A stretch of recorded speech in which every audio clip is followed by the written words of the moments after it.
An artist puts their belief and their soul and their heart into what they're doing, and if they create something, that's them.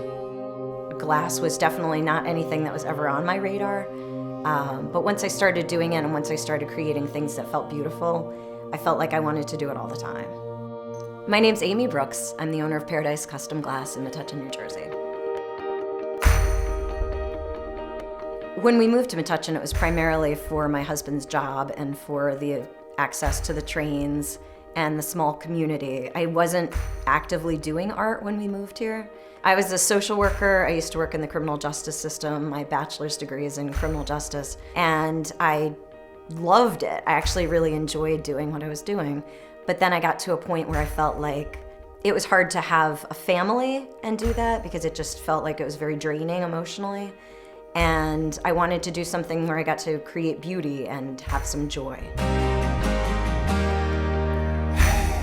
The one thing that I really loved about glass art was the way that the light came through it and changed. So you'd get this beautiful changing of color based on how the light hit the glass.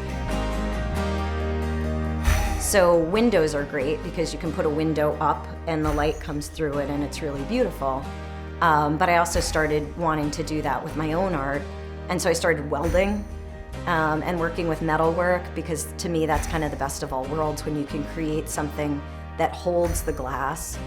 So I like the way that they play off each other. When I create something that's a steel sculpture and then has glass in it, to me it's like the best of both worlds.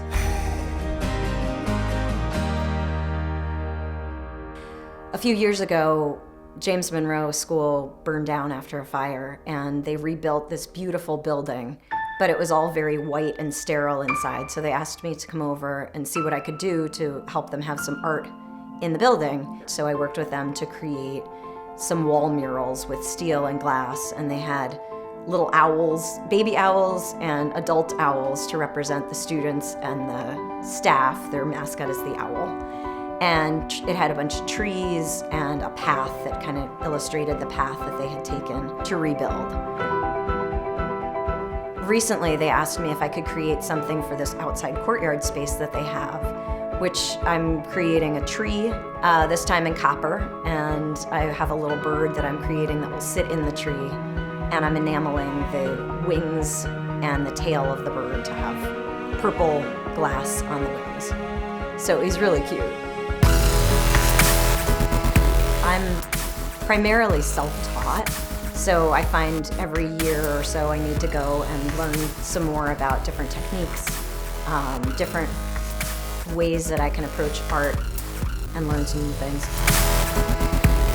It's really amazing to me how many different types of artists there are in Metuchen, and how active people are and how motivated they are to help each other.